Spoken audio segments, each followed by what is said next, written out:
السلام علیکم ورحمۃ اللہ وبرکاتہ۔ سب سے پہلے تو ہم معذرت خواہ ہیں کہ وقت مقررہ پر کچھ ٹیکنیکل ایشو ہونے کی وجہ سے ہم وقت مقررہ پر آپ کے مابین حاضر نہ ہو سکے، اور وہ ذات والا صفات جس کے رخ زیبا کے دیدار پرانوار کے لیے آپ حضرات بے صبری سے منتظر تھے، اسے آپ کے مابین لانے میں کچھ ٹیکنیکل ایشو کی وجہ سے ہمیں کچھ تاخیر ہوئی۔ اس پر ہم نادہ ہیں اور ہم معذرت خواہ ہیں۔ سب سے پہلے ہم آپ کو اس بابرکت مہینے کی مبارکباد پیش کرنا چاہیں گے، اور ساتھ ہی ساتھ اللہ رب العزت کی بارگاہ میں شکر گزار ہیں کہ اللہ نے اپنے حبیب کے صدقہ طفیل دوبارہ رمضان کی شکل میں وہ بابرکت مہینہ ہمیں عطا فرمایا۔ وقت کی نزاکت کا مکمل خیال رکھتے ہوئے، چونکہ ہماری یہ جو محفل ہے انشاءاللہ یہ ہر ایک دن کے بعد ہم اسے آپ کے درمیان لانے کی کوشش کریں گے، حضور شیخ الاسلام اور یہ ناچیز انشاءاللہ یہ بھی حاضر رہے گا، اور یہ محفل آدھے گھنٹے سے 40 منٹ کے درمیان کی رہے گی، اور انشاءاللہ عز و جل آگے جا کر مختلف ممالک سے دیگر شیوخ بھی اس میں انشاءاللہ شرکت محفل فرمائیں گے۔ لہٰذا وقت کی نزاکت کا خیال رکھتے ہوئے ہم اپنے منتظمین حضرات سے کہیں گے کہ وہ جلد از جلد وہ ذات جسے دیکھنے کے لیے ہماری اور آپ کی آنکھیں ترس رہی ہیں، ہمارے منتظمین حضرات جلد از جلد ہماری اسکرین پر اس ذات والا صفات کے رخ زیبا کا دیدار پر انوار ہمیں کرائیں، اور السلام علیکم ورحمۃ اللہ وبرکاتہ۔ بسم اللہ الرحمن الرحیم، نحمدہ ونصلی علی رسولہ الکریم۔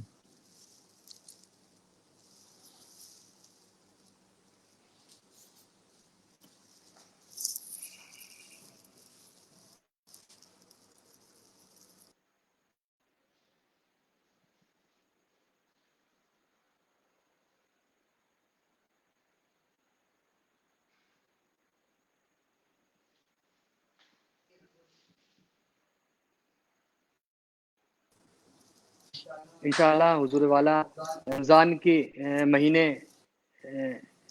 کے تعلق سے ہمارے درمیان بیان فرمائیں گے۔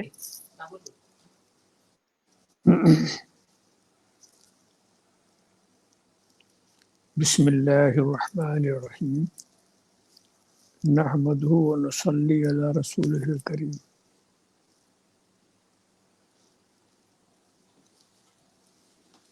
رب کریم کا بہت بڑا فضل عظیم ہے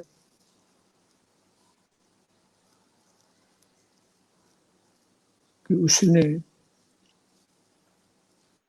اس مبارک مہینے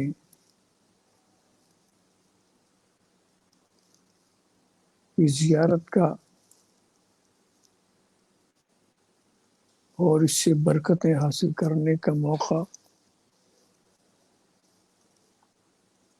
ہم کو بلکہ سارے عالم اسلام کو عطا فرمایا۔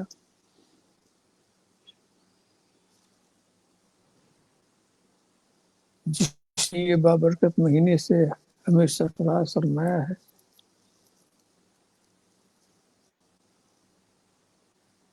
اسی کی بارگاہ میں ہماری التجا ہے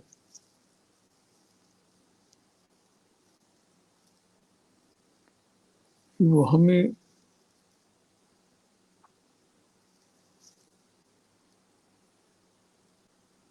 اس مہینے کی برکتوں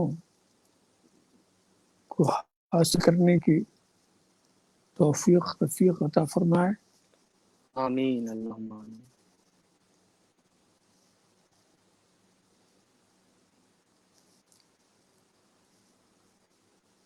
آپ جانتے ہیں کچھ الفاظ ایسے ہیں جو بہت زیادہ بولے جاتے ہیں،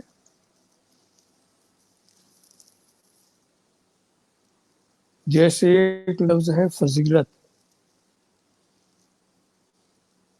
ایک لفظ ہے عظمت، ایک لفظ ہے شرافت، اور ایک لفظ ہے کرامت۔ ایسا لگتا ہے سب ایک دوسرے کے معنی قریبی ہیں، مگر کچھ بنیادی فرق ہے۔ فضیلت حاصل ہوتی ہے علم و عمل سے،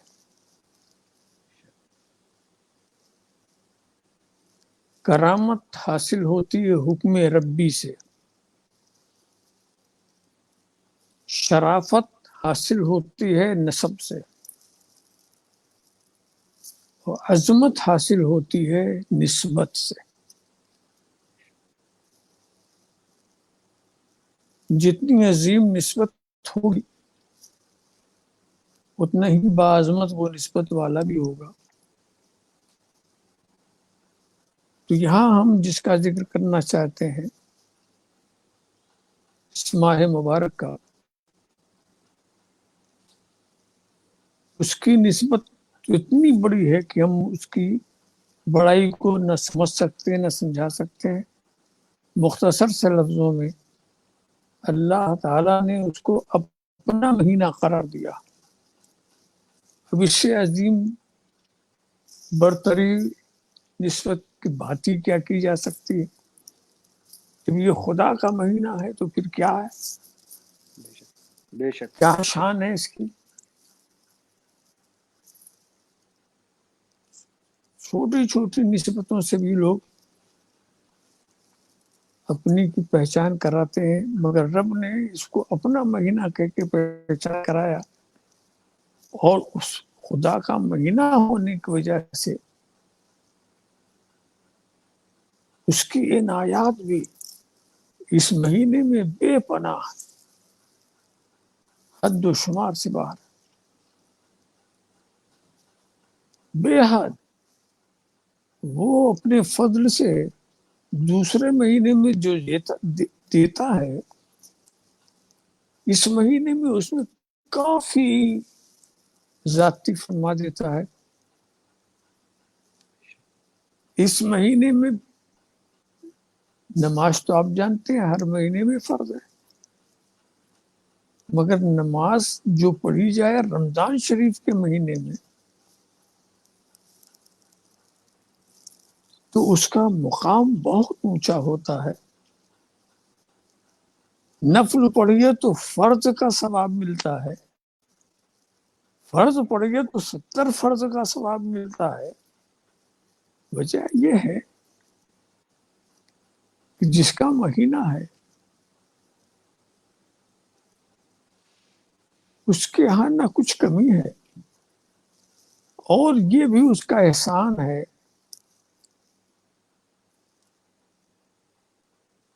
کہ وہ دیتا ہے تو اپنی قدرت و سخاوت کے حساب سے ہی دیتا ہے، لینے والے کی صلاحیت کے حساب سے دیتا ہے۔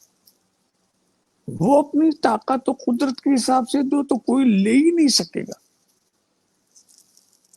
جس میں جنی صلاحیت ہوتی ہے اس کو عطا فرماتا ہے۔ اب الفاظ پر غور کریں تو اس مہینے کی عظمت کا پتہ چلتا ہے۔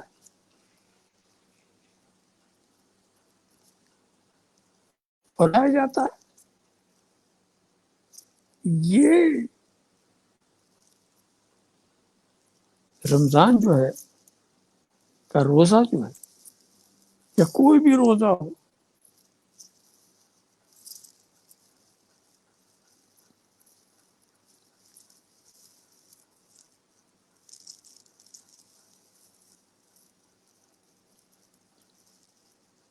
اور رمضان کے اندر کے روزے کہ تو یہ اہمیت ہے۔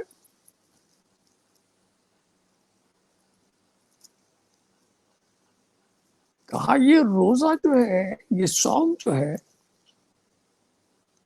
یہ میرے لیے ہے اور میں اس کی جزا دیتا ہوں. بڑے سادے انداز میں بات کہی دی گئی. میرے لیے میں اس کی جزا دیتا ہوں. پتا چل گیا اس کے اندر بہت فصیح و بلیغ انداز سے اس جزا کی عظمت و فضیلت کو بیان کیا جاتا. ورنہ آپ سوچیں جتنے نیک اعمال ہیں ہر نیک عمل کی جزا تو وہی دیتا. اس میں روزے کی کیا خصوصیت؟ جزا تو وہی دیتا مگر جزا تو سبھی ہے. ہر نیکی کی جزا ہے مگر جزا دینے والا جس جزا کی خود اہمیت ظاہر کرنا چاہتا ہے دینے کو تو سب کو دیتا ہے مگر کسی کو اتنا دیتا ہے کہ وہ اس کا اظہار شاندار انداز سے فرماتا ہے یہ روزہ میرے لیے میں اس کی جزا دیتا ہوں. اس میں جزا دینے میں کسی وسیلے کی یہاں ضرورت نہیں ہے. ڈائریکٹ جزا رب تبارک و تعالی عطا فرماتا ہے.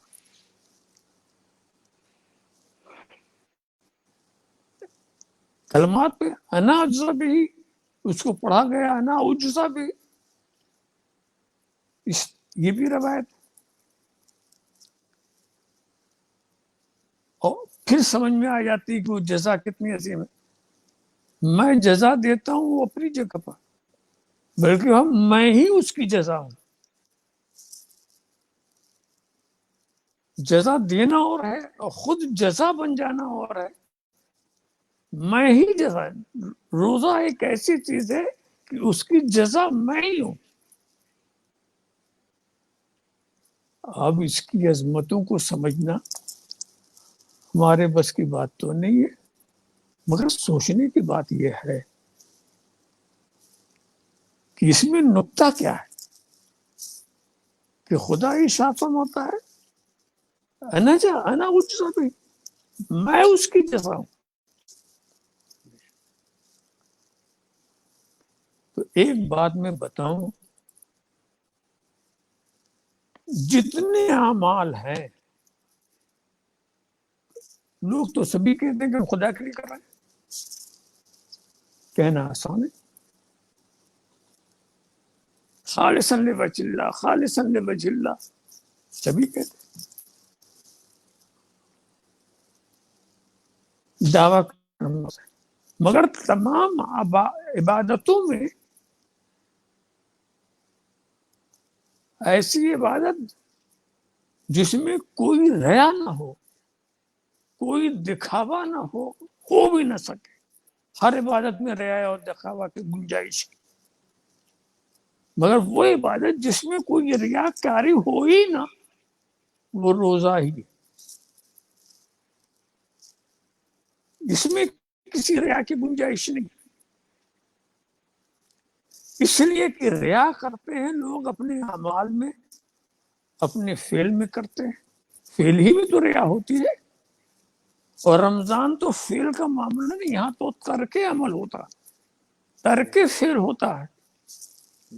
یہاں ریاکاری کا سوال ہی نہیں ہوتا.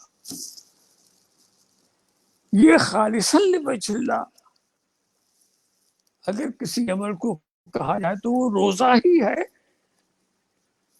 اس میں یہ اور دوسرے اعمال جو خالصاً لوجہ اللہ لوگ کرتے ہیں وہ ٹھیک ہے مگر یہ وہ ہے کہ ہاں ورنہ ریاکاری تو ہر جگہ ہوتی ہے اور رمضان میں روزہ رکھنے میں کوئی کیا ریا کرے گا. عمل میں آدمی ریا کرتے ہیں مگر ترک عمل جہاں ہو ترک فعل ہو تو اس میں ریا کاری کہاں ہو سکتی ہے. تو تو اب جب ریاکاری نہیں تو یہی ایک عمل ہے جو کوئی بھی کرے وہ خالصاً لوجہ اللہ ہی ہوتی.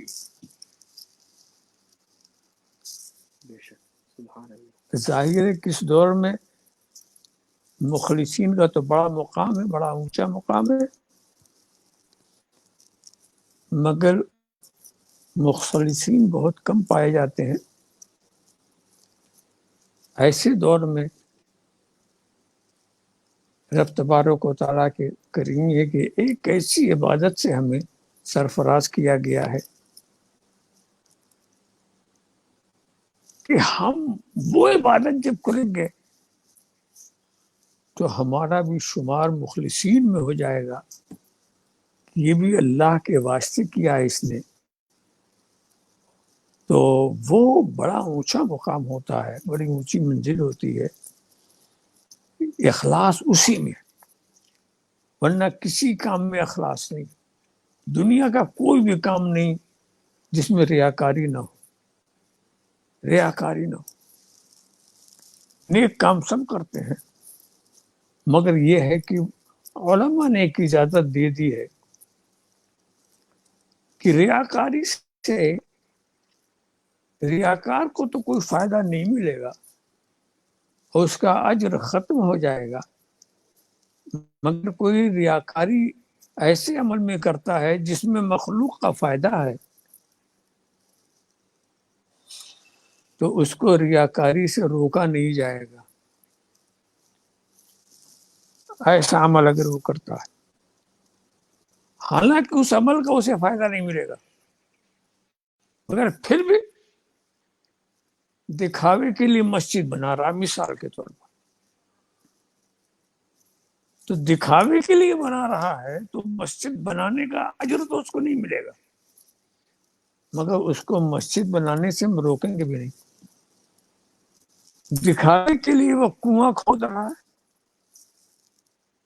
اجر تو اس کو نہیں ملے گا، اخلاص نہیں ہے، مگر ہم کنواں کھودنے سے اس کو روکیں گے نہیں. دکھاوے کے لیے لوگوں کو تحفہ تحائف دے رہا ہے تو اس سے اس کو اجر تو نہیں ملے گا، مگر ہم اس کو روکیں گے نہیں.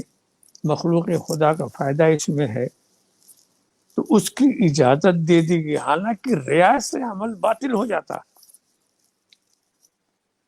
ریا کے لیے تو شرک کا لفظ بھی استعمال کیا گیا کہ خدا کے لیے کر رہے ہو یا کسی اور کے لیے کر رہے ہو، تو شرک خفی والی بات آ جاتی ہے اس کے اندر. مگر پھر بھی اس کی اجازت ہے کہ جس میں مخلوق خدا کو فائدہ ہو، وہ کوئی ریا کے طور پر بھی کرتا ہو تو ہم اس کو کرنے دیں گے، مگر فائدہ کیوں کہ اس کو ملے گا کیا؟ کہ اس کو بھی مل سکتا ہے. رب کرم فرمائے، مثال کے طور پر اس نے مسجد بنائی، ریاکاری کے لیے بنائی، اس کا تو ثواب نہیں ملا، مگر اس کی مسجد میں کوئی آیا، کوئی اللہ کا نیک بندہ آیا، اس نے دیکھا، اس کی طبیعت خوش ہو گئی اور وہ خوشی میں دل سے دعا اس نے کی، اے اللہ اس مسجد کے بنانے والے کو بخش دے. تو اس کے عمل کا تو اسے اجر نہیں ملا، مگر اس نمازی کی دعا کا اسے فائدہ ہوگا. کنویں پاس گیا، ایک ریاکار نے کنواں بنایا تھا، اس کا تو اس کو فائدہ نہیں ملا، لیکن کسی نے پانی پی لیا پیاسے نے اور دعا کر دی کہ اللہ اس کنویں کے کھودنے والے کو بخش دے، تو اس کا فائدہ اس کو ملے گا. تو پتہ یہ چلا کہ خلق خدا کے لیے اگر کوئی نیکی کا کام کرتا ہے وہ اپنی نیت کو جانے، مگر اس کا فائدہ اسے کسی نہ کسی پہلو سے ضرور ملتا ہے. آج جو مصیبت کا عالم ہے، اس مصیبت کے عالم میں ایک بڑی مخلوق ہے سبھی پریشان ہیں، سب تعاون چاہتے ہیں، سب مدد چاہتے ہیں، تو ایسے میں یہ نہیں دیکھا جائے گا کہ دینے والا کیسا ہے، کس نیت سے دے رہا ہے، سبحان اللہ، سبحان اللہ، بے کس شک بے نیت شک، سے ایسا کر رہا ہے، ایسا نہیں دیکھا جائے گا۔ یہی دیکھا جائے گا کہ اگر اس بھوکے نے دعا کر لی تو اس دینے والے کا فائدہ ہوگا، اس کو فائدہ ہوگا۔ تو اس چیز یہی ہے۔ اب یہ تو برکتوں کا مہینہ ہے، یہاں برکتوں کا نزول ہو رہا ہے۔ رب تبارک و تعالی ہمیں توفیق دے کہ ہم اس کی برکتوں کو حاصل کر سکیں، اور اللہ تعالی ساری مخلوق ساری پریشان ہے، سارا عالم پریشان ہے۔ اللہ بے تعالی، شک بے اللہ شک، تبارک و تعالی سارے عالم پر اپنی رحمت خاص کا نزول فرمائے، اور اپنے محبوب کے صدقے میں سب کی تکلیفیں، سب کی پریشانیوں کو دور فرمائے۔ اور رب کریم جو جس کے نہ جلال کی انتہا ہے، نہ جس کے جمال کی انتہا ہے، ہم بے اس شک کی بے بارگاہ میں یہی کہہ سکیں گے، اے اللہ تو امت مصطفیٰ پر رحم فرما، اور اپنے جلال کو اپنے جمال سے بدل دے،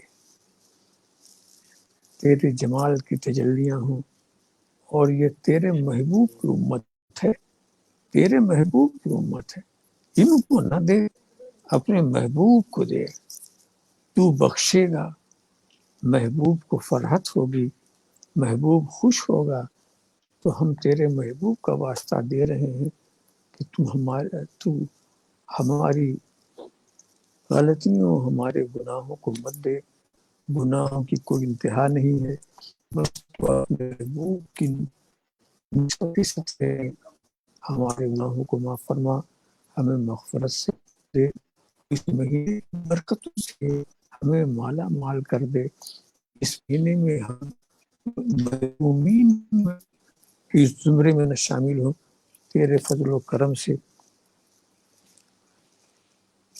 وآخر دعوانا ان الحمدللہ رب العالمین۔ تو عزیزان ملت، انشاءاللہ تعالی اسی طرح ایک دن کے فاصلے پر انشاءاللہ ہم آپ کے درمیان انشاءاللہ حضرت کے ناصحانہ کلمات، اور یہ فقیر اشرفی بھی انشاءاللہ اپنے کچھ افکار و نظریات وقتاً فوقتاً ہر ایک دن کے فاصلے پر، اور انشاءاللہ آگے وقت، چونکہ ملک کے حالات اس وقت ایک مہلک بیماری کے چلتے کافی نشیب و فراز کا شکار ہو رہے ہیں، اور اپنوں کو ہمیشہ ہمیش کے لیے داغ مفارقت دے کر چلے جا رہے ہیں، لہٰذا ہمیں زیادہ سے زیادہ ہمارے ملک زیادہ سے زیادہ احتیاطی تدابیر جو ہمیں سرکار کی طرف سے، انتظامیہ کی طرف سے بتائی جا رہی ہے، ہمیں اس پر عمل کرنا چاہیے، اور ہمیں اپنا اور اپنوں کا خیال رکھنا چاہیے۔ انشاءاللہ تعالی ایک دن کے بعد دوبارہ ہم آپ کے درمیان کچھ نئی باتیں لے کر حاضر ہوں گے انشاءاللہ۔ تب تک کے لیے السلام علیکم ورحمۃ اللہ وبرکاتہ۔